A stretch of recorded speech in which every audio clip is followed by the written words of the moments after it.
আজকে আমি ইথিলিন সম্পর্কে একটু আলোচনা করব। ইথিলিন গ্যাস সম্বন্ধে এবং ইথিলিনের বিক্রিয়াগুলো সম্পর্কে আমরা একটু আলোচনা করব। হ্যাঁ, তো আমরা পড়ছি ইথিলিন। ইথিলিনের ফর্মুলাটা কি? ইথিলিনের ফর্মুলা হচ্ছে C2H4। C2H4 হচ্ছে ইথিলিনের ফর্মুলা। যদি দেখো, এই কার্বন আর কার্বনের মধ্যে দ্বিবন্ধন থাকে এখানে, আর থাকে কার্বনের 4টে ড্যাশ, আমরা জানি 4টে যোজ্যতা। তাহলে এখানে হাইড্রোজেন, হাইড্রোজেন এখানে করে দিলাম, এইভাবে আমরা লিখলাম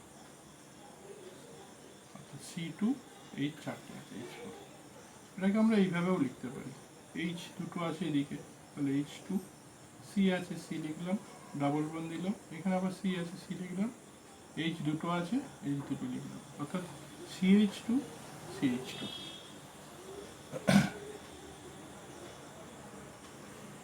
ইথিলিনের এই অ্যাঙ্গেলটা HCC অ্যাঙ্গেল 120 ডিগ্রি হয়, এই অ্যাঙ্গেলটা। ঠিক আছে, আমরা এখানে যেটা জানতে চাইছি সেটা হচ্ছে ইথিলিনের একটা অসম্পৃক্ত যৌগ। অসম্পৃক্ত যৌগ, ডাবল বন্ড আছে, ঠিক আছে। আর যে কোনো অসম্পৃক্ত জৈব যৌগ দ্রুত বিক্রিয়া অংশগ্রহণ করে, অ্যাডিশন রিয়াকশন। তাহলে এটা মাথায় রাখতে হবে, ইথিলিন দ্রুত বিক্রিয়া, প্রতিস্থাপন বিক্রিয়া করবে না, যেহেতু অসম্পৃক্ত হাইড্রোকার্বন, তাই প্রতিস্থাপন বিক্রিয়া করবে না। এবার আমরা ইথিলিনের উৎসগুলো দেখব। ইথিলিনের উৎস, সোর্স। ফার্স্ট অফ অল আমরা কোল গ্যাসের মধ্যে পাবো, কোল গ্যাসের মধ্যে পাওয়া যায়। কোল গ্যাসের মধ্যে প্রায় 4 থেকে 5% ইথিলিন পাওয়া যায়।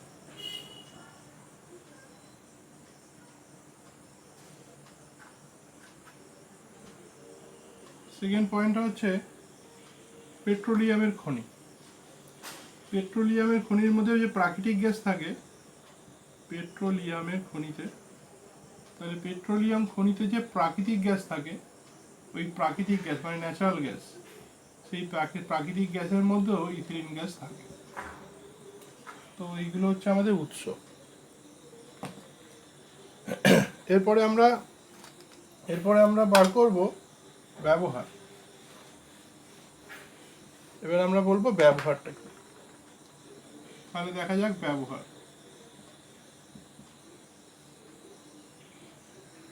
ফার্স্ট অফ অল, কাঁচা ফল পাকানোর জন্য ইথিলিন গ্যাস ব্যবহার করা হয়, ইথিলিন গ্যাসে স্প্রে করা হয়।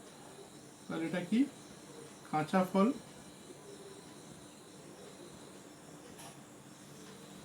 পাকানোর জন্য।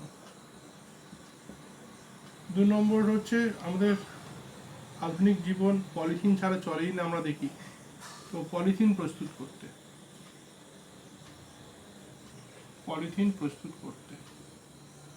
ব্যবহার করা হয়। 3 নম্বর পয়েন্ট কি আছে? কৃত্রিম রবার তৈরি করতে। কৃত্রিম রবার, ন্যাচারাল নাকি, কৃত্রিম রবার তৈরি করতে, কৃত্রিম রবার তৈরি করতে ব্যবহার করা হয়। 4 নম্বর পয়েন্ট হচ্ছে মাস্টার্ড গ্যাস, যুদ্ধে ব্যবহৃত হয়। মাস্টার্ড গ্যাস বিষাক্ত গ্যাস একটা, তাহলে মাস্টার্ড গ্যাস প্রস্তুত করতে। এগুলো হচ্ছে ইথিলিনের 4টে ব্যবহার।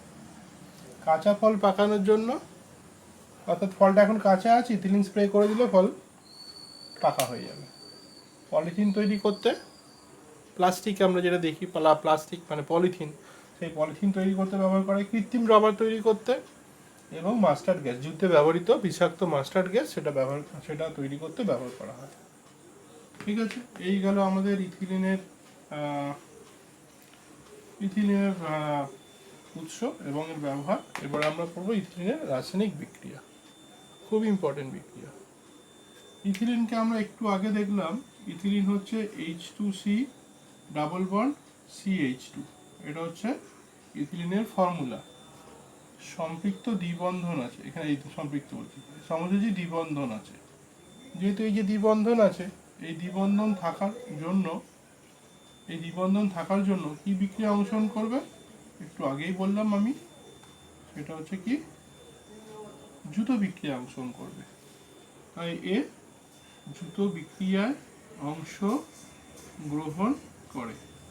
দ্রুত বিক্রিয়া মানে যা যেমন যে আছে সেটা থেকেই যাবে, কোনো কিছু বাদ যাবে না, কোনো কিছু অল্টারনেটও হবে না, খালি এই ডাবল বন্ডটা খুলে যাবে, এই ডাবল বন্ডটা খুলে যাবে, ঠিক আছে, করে অ্যাড হয়ে যাবে, দুদিকে দুটো অ্যাড হয়ে যাবে, সেটা আমরা দেখব। তাহলে আমরা ফার্স্টে যেটা পড়বো সেটা হচ্ছে হাইড্রোজেনের সঙ্গে বিক্রিয়া। তাহলে আমরা দেখব প্রথমে হাইড্রোজেনের সঙ্গে বিক্রিয়া। হাইড্রোজেনের সঙ্গে বিক্রিয়া, তাহলে আমরা লিখলাম হাইড্রোজেনের সঙ্গে বিক্রিয়াটা। তাহলে হাইড্রোজেনের সঙ্গে কিভাবে বিক্রিয়া করে, এই বিক্রিয়াটা জন্য টেম্পারেচার লাগবে 250°C, যে অনুঘটক লাগবে সেটা হচ্ছে নিকেল অনুঘটক, এনআই অনুঘটক, নিকেল অনুঘটক 250°C তাপমাত্রা এবং নিকেল অনুঘটক। যদি তুমি প্ল্যাটিনাম অনুঘটক দিয়ে করো তাহলে কিন্তু সাধারণ উষ্ণতায় হয়ে যাবে, প্ল্যাটিনাম অনুঘটক ইউজ করলে সাধারণ উষ্ণতায় হয়ে যাবে। তাহলে হাইড্রোজেন সংযোজন কী করে হচ্ছে দেখো, H2C double bond CH2, hydrogen সংযোজন করছি মানে হাইড্রোজেনের সঙ্গে বিক্রিয়া, বিক্রিয়ায় আছে নিকেল অনুঘটক, আর হচ্ছে যে যা যা লাগবে সেটা এখানে দিয়ে দেবে, ঠিক আছে। 250°C দরকার, অ্যারোর নিচে দিয়ে দাও, অনুঘটক দরকার, অ্যারোর ওপরে দিয়ে দিলাম। তাহলে হাইড্রোজেন সংযোজন দেখো কি করে হচ্ছে। তাহলে আমি যেটা আছে সেটা লিখছি, H2C ডাবল বন্ডটা লিখছি, চেঞ্জ করবো আমরা, হ্যাঁ এবারে চেঞ্জ করব, আগে জিনিসটা শেখাই। এই ডাবল বন্ডটা খুলে যাবে, ডাবল বন্ডটা খুলে গেল, ডাবল বন্ডটা যেই খুলে গেল দেখো কার্বনের এখানে কার্বন হচ্ছে একটা, এই কার্বনের এটা আছে, এই কার্বনটা একটা, এদিকে ড্যাশ আছে, আর হাইড্রোজেন দুটো আছে, তাহলে এইখানে একটা হাইড্রোজেন ধরে নিলাম আর এইদিকে একটা হাইড্রোজেন নিলাম, তাহলে কার্বনের তো 3টে ড্যাশ হলো, আর একটা দরকার না, তাহলে আর একটা ড্যাশ মানে এইখানে একটা, তাহলে হাইড্রোজেনের সঙ্গে যুক্ত হয়ে যাচ্ছে। সিমিলারলি এদিকেও কার্বনের একটা, এদিকে ড্যাশ, এদিকে দুটো, 3টে হলো, কার্বনের টোটাল 4টে যোজ্যতা, তাহলে এই হাইড্রোজেনটা যেটা ছিল H2, H করে এখানে চলে আসবে।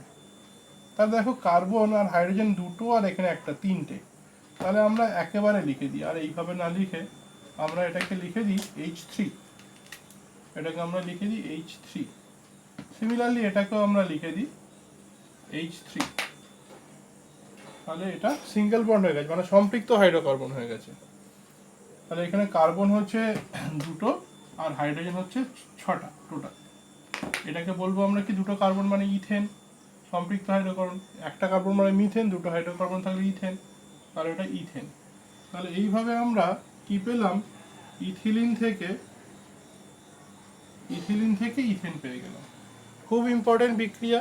তাহলে ইথিলিন থেকে ইথেন বিক্রিয়াটা কি দেখলাম, ইথিলিন হাইড্রোজেনের সঙ্গে সংযোজিত হচ্ছে নিকেল অনুঘটকের উপস্থিত at 250°C টেম্পারেচার, তাহলে এটা ইথেন তৈরি হবে। আর যদি এখানে তুমি প্ল্যাটিনাম লেখো, প্ল্যাটিনামের ফর্মুলা পিটি লিখে দেবে নিচে, তাহলে সাধারণ উষ্ণতা নর্মাল টেম্পারেচার সাধারণ উষ্ণতা লিখে দেবে, তাহলে ওটাও ইথেন তৈরি হবে, ঠিক আছে। তাহলে এটা খুব ইম্পর্টেন্ট বিক্রিয়া, এটা হাইড্রোজেনের সঙ্গে বিক্রিয়া হলো।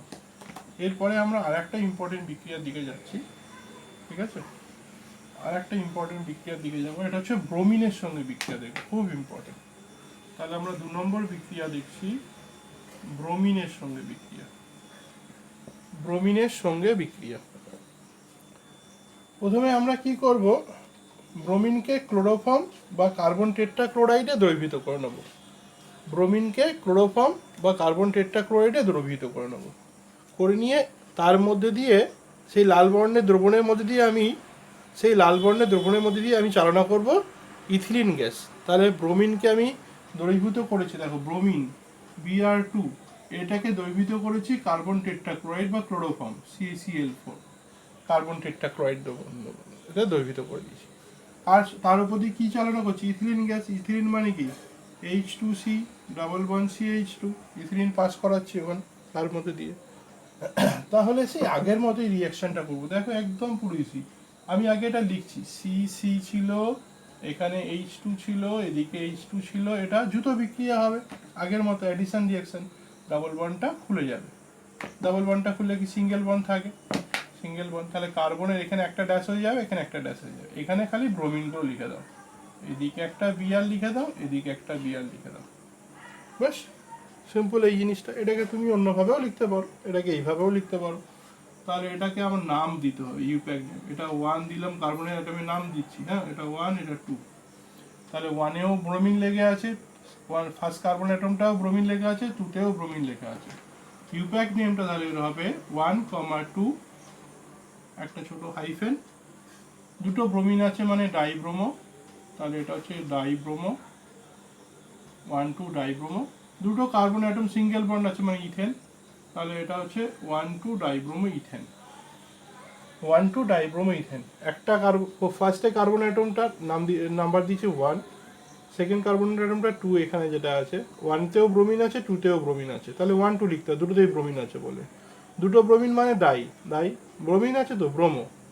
দুটো কার্বন অ্যাটমের মধ্যে বন্ড কি আছে, সিঙ্গেল বন্ড, তাহলে ইথেন, তাহলে 1,2 ডাইব্রোমো ইথেন। এর একটা কমন নেম আছে, এর কমন নেমটা হচ্ছে ইথিলিন ডাইব্রোমাইড, ইথিলিন ডাইব্রোমাইড, এটা হচ্ছে কমন নেম। কমন নেমটা দিয়েও একটু জেনে রাখা দরকার, কমন নেমটাও পড়ে নেবে। এই হচ্ছে ব্রোমিনের সংযোগ। এটাকে তোমরা যেমন এইভাবে লিখেছো আর একটু অন্য ফর্মেও লেখা যেতে পারে। কি ফর্মে লেখা যেতে পারে এটা বলছি। এই ব্রোমিনটাকে এখানে না লিখে কোথায় লিখতে পারো, এই দিকে লিখে দিতে পারো। এইখানে একটা বিআর লিখে দিলে আর এখানে একটা বিআর লিখে দিলে, 1,2টাও আমি ইরেজ করে দিচ্ছি, 1,2 লেখার দরকার নেই। ঠিক আছে, বোঝা যাচ্ছে এটা ব্রোমিনের সঙ্গে বিক্রিয়া। এবার আর একটা খুব ইম্পর্টেন্ট বিক্রিয়া আমি দেখাবো, সেটা হচ্ছে পলিথিন তৈরি বিক্রিয়া, মানে পলিমারাইজেশন। তাহলে এটাকে বলি ইথিলিনের পলিমারাইজেশন। তাহলে এই বিক্রিয়াটার নাম হচ্ছে ইথিলিনের পলিমারাইজেশন। পলিমারাইজেশন মানে ইথিলিন থেকে পলিথিন হওয়ার বিক্রিয়া। ইথিলিন থেকে পলিথিন হওয়ার বিক্রিয়া হচ্ছে ইথিলিনের পলিমারাইজেশন। তো দেখা যাক ইথিলিনের পলিমারাইজেশনটা কি করে হয়। ঠিক আছে, ইথিলিন থেকে পলিথিন বানানোর নিয়মটা হচ্ছে প্রচুর সংখ্যক ইথিলিন পরস্পর যুক্ত হয়ে পলিথিন তৈরি করবে। প্রচুর সংখ্যক ইথিলিন পরস্পর যুক্ত হয়ে পলিথিন তৈরি করবে। ধরা যাক এই প্রচুর সংখ্যাটা কত, এন নাম্বার, এন হচ্ছে যে কোনো ভ্যালু, 100 হতে পারে, 1000 হতে পারে। তো এই হচ্ছে ব্যাপার। এই বিক্রিয়াটা করতে গেলে অনুঘটক লাগবে। আচ্ছা, প্রথমে আমি বলি ইথিলিনকে প্রথমে হচ্ছে তরলে পরিণত করতে হয় প্রচুর চাপ প্রয়োগ করে। তাহলে আমরা ইথিলিনকে এই 1500 থেকে 2000 অ্যাটমসফেরিক প্রেসার মানে বায়ুমণ্ডলের চাপ, তাহলে আমি এই চাপটা এখানে রাখলাম। তাহলে এটা 1500 থেকে 2000 ATM আমি চাপ রেখে দিলাম। ঠিক আছে, তাহলে চাপ দিলে কি হবে, ইথিলিনটা তরলে পরিণত হবে। চাপ দিলে কি হবে, ইথিলিনটা লিকুইড হয়ে গেল। তাহলে এই লিকুইড যখন ইথিলিন হয়ে গেল, আমাকে টেম্পারেচার রাখতে হবে 150 থেকে 200 ডিগ্রি সেলসিয়াস। 150 থেকে 200 ডিগ্রি সেলসিয়াস টেম্পারেচার রাখতে হবে। তাহলে 150 থেকে 200 ডিগ্রি সেলসিয়াস। আর অনুঘটক নিতে হবে পারঅক্সাইড বা অক্সিজেন বা ক্রোমিক অক্সাইড। তাহলে অনুঘটক নিলাম Cr2O3, ধরো অনুঘটক হচ্ছে Cr2O3 নিয়ে নিলাম। এটাকে এইভাবে না লিখে আর একটু ভালো করে একটু স্ট্যান্ডার্ড ওয়েতে যদি লিখি, তাহলে দেখো অনুঘটকটা আমি সিঙ্গেল খালি ওপরে রাখলাম। অনুঘটক হচ্ছে ক্রোমিক অক্সাইড।